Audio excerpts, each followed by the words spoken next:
saya juga menyampaikan ucapan terima kasih. Mungkin saya dari 3 orang salah satu yang disebut Pak Bodong tadi, dari sekian tahun menjalankan jabatan notaris PPAT, tahun kemarin mendapatkan penghargaan dari pemerintah. Terima kasih. Cuman hanya menambahkan saja Bapak, dalam hal penetapan BPHTB itu kita mengacu kepada peraturannya BPHTB dan Perda kita Bapak. Nah, kalau pengalaman kita ketika pengajuan untuk pajak BPHTB itu kadang-kala tidak sesuai dengan nilai pasar dengan PBB-nya. Barangkali mungkin untuk kedepannya itu perlu diadakan untuk nilai zona tanah Bapak, sehingga dengan adanya nilai zona tanah itu kita tahu bahwasannya zona 1, 2, 3 itu tahu letaknya di mana Pak. Artinya kita sudah mulai menstandarkan untuk nilai pasaran. Jadi kita kedepannya tidak bingung untuk menentukan berapa harga jual belinya, karena kegiatan untuk peralihan hak itu bisa didapatkan dari jual beli dan bisa didapatkan dari hibah ataupun dari waris Bapak. Jadi sehingga pada saat kita melaksanakan peralihan hak itu tidak berbenturan dengan nilai zona tanah yang tinggi, padahal kita melaluinya mungkin dengan hibah atau BN waris Bapak. Nah begitu. Jadi dengan nanti kalau udah ada nilai zona tanah, itu kita akan mudah untuk perhitungan nilai pajak Bapak. Nah itu. Jadi kalau boleh menyarankan untuk kedepannya, mungkin di Kabupaten Muara Enim kalau sudah punya nilai zona tanah, itu akan mudah kita perhitungan untuk pajak peralihan hak dan tanah dan bangunan. Kemudian di dalam prakteknya, kadang-kala kita BPHTB itu sudah terbayar Bapak. Nah, tiba-tiba dia batal jual belinya. Nah, pada saat untuk tahapan restitusi itu kadang-kala kita sulit. Nah, bagaimana mungkin ada formulanya, bagaimana kita bisa melakukan restitusi BPHTB. Kemudian Bapak, kita selaku notaris PPAT sesuai dengan Undang-Undang Notaris 2014 adalah perpanjangan tangan di mana yang dapat membantu pemerintah di dalam hal penarikan pajak. Salah satunya itu pajak BPHTB. Nah, mungkin menyambung dari keinginan teman-teman yang lain, di dalam peraturan daerah kita itu juga ada Pak ketentuannya mengenai intensi pemungutan. Mungkin nanti ke depannya bisa kita upayakan lagi agar insentif pemungutan itu bisa kita dapatkan, sehingga kita bisa lebih bersemangat dalam arti bahwasanya yang kita laksanakan tuh benar sesuai kata Mbak Ipung tadi, realnya jual beli itulah yang kita bisa pungutan. Jadi tidak ada lagi jual belinya berapa, kita buatnya berapa. Padahal kan itu memang nggak boleh Bapak. Jadi berapa jual belinya memang itulah. Tidak ada lagi kalimatnya nanti, oh ini dikecilkan. Kalau dibesarkan mungkin nggak pernah terjadi Bapak. Nah, yang kadang kala tuh NJOP PBB-nya itu tiba-tiba berubah Bapak. Kadang-kala kita pegang PBB 2020 nih, 1 miliar. Nah, pada saat kita melaksanakan transaksi memang betul-betul 1 miliar, tiba-tiba PBB-nya berubah Bapak. Nah, pada saat terjadi perubahan itu tidak ada komunikasinya, artinya tahu-tahu dia berubah dan kita harus begini verifikasinya. Nah, mungkin nanti untuk kedepannya, artinya penetapan NJOP PBB itu nanti bisa diselaraskan sesuai dengan keadaannya Bapak.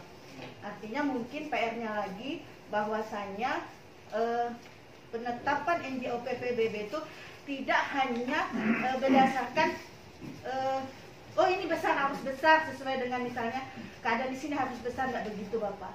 Artinya tetap kita mengacu kepada nilai zona tanah tadi. Artinya tidak ada lagi seujuannya bahwa ini dikecilkan, tidak sesuai. Artinya sudah mulai bisa kita menyelaraskan untuk pemungutan BPHTB-nya sesuai dengan aturan yang ada. Kemudian menindaklanjuti surat edaran Bapak Bupati yang kita sudah terima, surat edaran gubernur yang sudah terima. Mungkin kalau untuk penetapan NJOP 100 juta itu kita perlu merevisi perda. Nah, sambil jalan menyelaraskan dari apa yang kita inginkan. jika Bapak berkenan mungkin nanti akan dibicarakan mungkin adanya peraturan Bapak Bupati sehingga kita bisa sambil jalan, karena untuk merevisi Perda mungkin butuh waktu dan biaya ya. Jadi nanti mungkin hasil pertemuan hari ini, kalaupun memang ada peraturan bupatinya menindaklanjuti dari edaran gubernurnya, tentunya dengan survei di lapangan atau keputusan kebijakan Bapak Bupati, itu yang kami harapkan Bapak. Terima kasih. Pada umumnya sama, itu tentang NJOP. Nah, tahu saya berapa lama kita pernah penyesuaian NJOP, berapa tahun, bisa tahun, per 3 tahun ya, per 3 tahun. Nah, NJOP tidak mungkin akan berubah dalam waktu sekejap. Jika ada transaksi hari ini NJOP-nya 1 juta, tahun-tahun kalau karena ada NJOP terbaru besok menjadi 3 juta, saya tidak berubah kecuali terhadap objek itu belum disampaikan NJOP terbaru, tetapi pasti ada NJOP tetangga-tetangga yang sekitarnya. Yang jelas saya pada kesempatan ini ucapkan terima kasih atas segala masukan, pandangan, keinginan ke depan. Kami berharap dari SPPAT Kabupaten Muara Enim bisa berdiri dengan pemerintah Kabupaten Muara Enim dalam hal meningkatkan PAD di bidang BPHTB. Tentu seperti yang disampaikan rekan-rekan tadi, memang realnya di lapangan begitu. Kalau ada transaksi, jarang transaksi itu mau dibesarkan.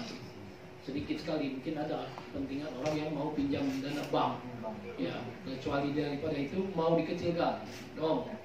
Kalau bisa kecil baiknya itu galau itu akan berimplementasi terhadap keputusan hukum berikutnya. Kita ini tidak tahu masa kedepannya akan apa yang akan terjadi. Bisa saja pembatalan, bisa saja tidak terjadi atau batal sehingga mengakibatkan akan ada yang dirugikan. Ya, kalau transaksinya 5 miliar dibuat 4 miliar atau sebaliknya, maka ketika ada batal, ada masalah, kalau dia dikecilkan nanti akan merugikan pihak pembeli, kalau dibesarkan nanti akan merugikan pihak penjual tentunya. Maka itu saya berharap juga jangan ada terjadi seperti yang itu. Artinya memang real adanya. Jadi masyarakat kita bimbing, kita beri pengertian dengan hal-hal yang sesungguhnya. Kemudian tentang mendapat upah pungut tadi nanti kita kaji lebih jauh, apakah memang diperbolehkan dalam aturannya atau mungkin akan lebih meningkatkan pendapatan asli daerah di bidang BPHTB ini. Kalau itu akan ada dampak positifnya dan kemungkinan di aturannya bisa dilakukan, tentu kenapa tidak ya. Kami berharap rekan-rekan notaris BPHT akan bisa memberikan kontribusi yang lebih terhadap PAD Kabupaten Muara Enim tentunya, dan tentunya juga tidak menyampaikan kepentingan atau tidak merugikan nasabah atau klaim-klaim kita sehingga mereka merasa puas, tapi di samping itu mereka juga menjalankan hak dan kewajibannya sebagai warga negara dalam rangka pemindahan kepemilikan hak atas tanah. Tentu ada kewajiban yang ada. Dan juga terhadap apa yang disampaikan surat dari Pak Gubernur, tentu kami akan telaah dan kami akan pedomani untuk ditindaklanjut berikutnya. Tentu perlu waktu karena seperti Bu Desi juga tahu dan kita juga tahu bahwa itu melalui perda kan. Jadi kita tidak bisa serta-merta, tentunya akan melalui kajian sehingga akan kita bawa ke perda nantinya. Yang dilaksanakan pada hari ini dengan IPPAT, kami sangat senang sekali Pak. Memang secara rencana kita Pak, ini pengen undang seluruh PPAT Pak. Cuma karena COVID itu tertunda semua. Sebab sebelum saya menjawab pertanyaan ini Pak Bupati, rencana undang PPAT kita Pak terkait NJOP, Ibu Bapak sekalian. NJOP kita kebetulan sudah masa berarti sudah 3 tahun, sebenarnya tahun ini bulan Maret lagi Pak, kita sudah mengajukan surat, konsep surat ke Pak Bupati ingin menaikkan NJOP. Cuma karena COVID kita tidak boleh kumpul, karena NJOP itu tidak sembarang kita tetapkan Pak. Sebab kalau kita sudah tetapkan, contoh Palembang, Ibu kan tahu semua, sebenarnya NJOP kita ini Pak sangat-sangat berpihak kepada masyarakat Bapak sekalian, jauh dari harga pasar. Kalau kita terapkan sebenarnya real, apalagi daerah Maria ini daerah industri, hampir transaksi yang membuat rusak ini Pak perusahaan-perusahaan besar yang membebaskan lahan, bukan di Maria ini, di Muara Belido aja kita lihat sekarang sudah tinggi transaksi mereka. Cuma kalau kita pakai NJOP rendah Pak. Tapi itu tadi, satu sisi kita pengen meningkatkan pendapatan asli daerah, di satu sisi itu tadi perekonomian masyarakat kita masih rendah Pak. Jadi NJOP yang saat ini sangat-sangat rendah sekali Pak. Makanya untuk itu jangan seperti kota Palembang kemarin Pak, dia pakai harga pasar. Kalau saya pakai harga pasar, NJOP tidak saya perhatikan lagi. Di Undang-Undang 28 pakai NJOP, kalau memang kita sudah harga pasar ya sudah, yang pasti di atas NJOP. Cuma itu Pak, demonya berapa minta ampun, sampai bupati wali kota minta diturunkan. Padahal itu real harga pasar yang dipakai oleh ini pajaknya Palembang. Sampai hari ini ternyata diturunkan lagi Bu. Dia sistem pengurangan sampai ada yang 75%. Ya sama bohong saya bilang kalau seperti itu. Motori saja Pak, motori target pendapatan. Apabila saya sudah menetapkan NJOP harga itu, harga targetnya misal 50 miliar. Kalau sudah ada 75% Pak item PBB, pasti realisasi nanti sekitar 25 miliar. Bisa 10 miliar. Itu Pak. Sedangkan kita sudah mau belanja Pak Bupati. Karena targetnya tinggi. Karena ketetapan dia self assessment Pak. Kita tetapkan dulu. Official assessment, bukan self assessment Pak. Jadi dihitung Pak. Jadi target saya sekian yang harus kita dapat untuk 1 tahun. Ternyata ada pengurangan. Coba APBD sudah masuk, bangun jalan, bangun ini, nggak terpaksa itu di cancel semua oleh Palembang. Itu seperti itu Pak. Nah memang Pak Bupati dengan Undang-Undang 28 tahun 2009 itu diserahkan ke daerah. Yang diserahkan daerah ini ada 11 pajak Pak. Dari 11 pajak yang bisa kita lakukan baru 10 untuk pajak parkir, karena kita belum ada mall sampai hari ini tidak kita pungut. Nah dalam 10 pajak itu adalah BPHTB Pak. Ini sangat dilema memang, ya pusat ya seperti itu Pak, menyerahkan kewenangannya ya kecil Pak, yang besar masih dia pegang. Yang kecil ini baik kami pegang Ibu Bapak sekalian, kita masih dipegang untuk contoh Pak Bambang. Kami menetapkan mungkin yang di Rubaya, notarisnya siapa lah untuk PLN, yang booster itu sudah saya tetapkan Pak Bupati 600-400 juta, itu saya kurang tahu siapa notarisnya, ataukah memang langsung dia berhubungan dengan kita ya, tak melalui notaris mungkin. Dia beli dari PTP7.